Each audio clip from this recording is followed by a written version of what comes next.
let's race again. The Volvo Ocean Race represents one of the toughest challenges for man, machine and equipment in the world today.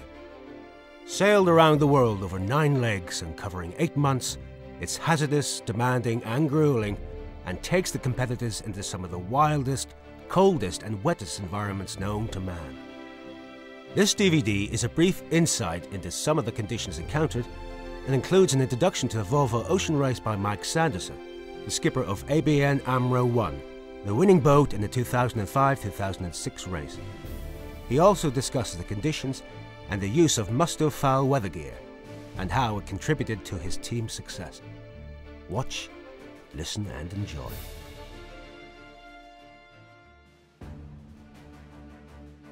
The Volvo Ocean Race now is raced over 9 legs as we make our way around the world. Something new this time was the fact that we actually had 7 import races as well. So not only this time did these boats have to be marathon races around the world, but also you had to be able to race them in a fleet race situation where the whole fleet was racing against each other around a series of buoys like an America's Cup course right in the harbour. So this brought a nice new mix to the Volvo Ocean Race. It was actually worth 20% of the points, so we had to take it seriously, if you like.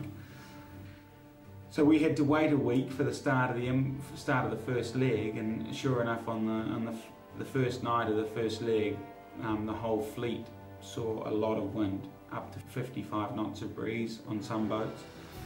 And so we had this fantastic contrast of the first import race being 5 or 6 knots of wind, and the first night of the first leg being as much as 50. So for sure we got straight into the taste of the Volvo Ocean Race and life at the extreme, so to speak.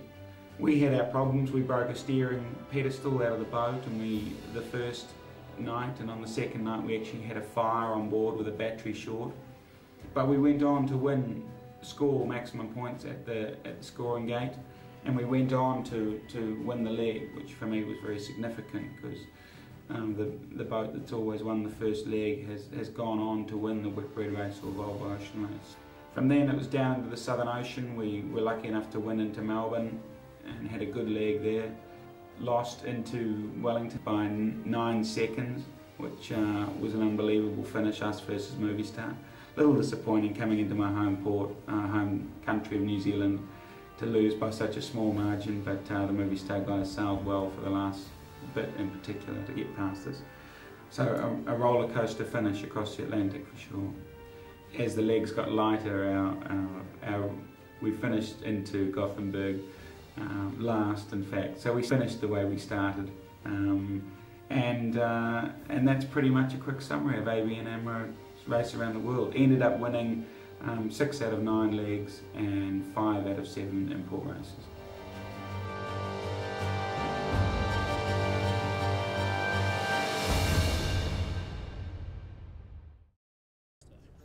For the 2005-2006 Volvo Ocean Race, we obviously needed the best wet weather gear and performance clothing that we could get, to keep the guys warm and dry. When we're racing against the world, we don't need to be worrying about the gear, we need to be worrying about the competition and keeping the boat in one piece. So it was a very easy decision to go with Musto. Obviously a fantastic track record of building this sort of performance clothing, and the last time I went around the world we had great success with Musto as well, so it was a pretty easy decision.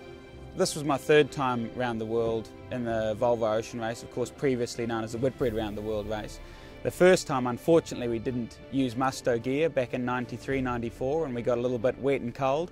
But in '97, '98, it was the first time I realised how much difference it could make using Musto wet weather gear in a race around the world. And in that time in particular, it was the first time we experienced working with Musto, especially to come up with something purposefully built for us.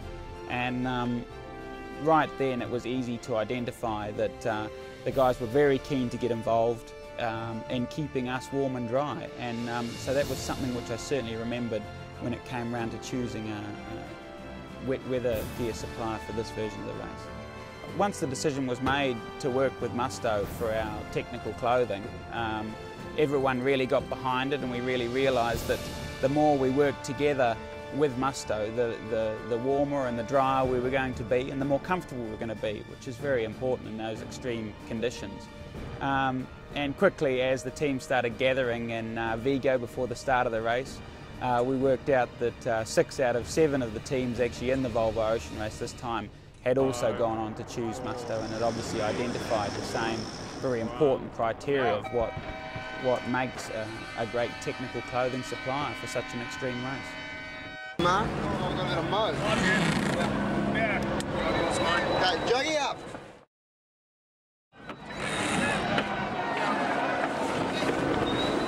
We look good this way. Straight ahead, that's Okay, it's good this way, Paul.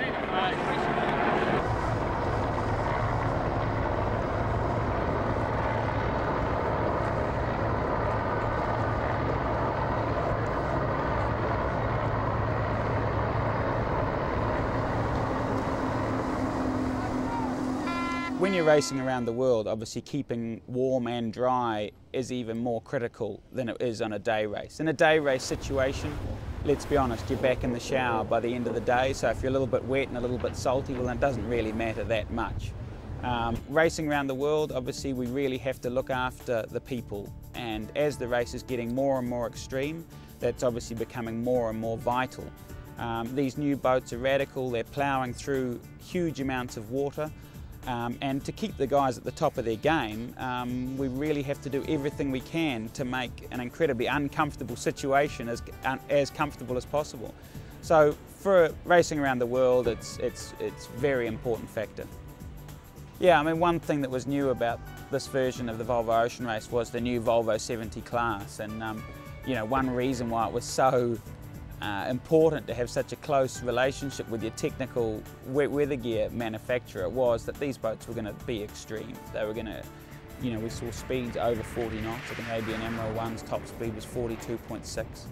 And you know, any 70-footer doing over 25 knots is going to throw an awful lot of water around. And so I think we were very much breaking new ground, and that's why it was so vital to work with Mustoe to come up with something which really was going to go the extra yard for us. And you know, so with the extreme boats we needed a new extreme clothing almost. So for sure the gains of that are going to appear on the shelves in the shops for everyone else to use.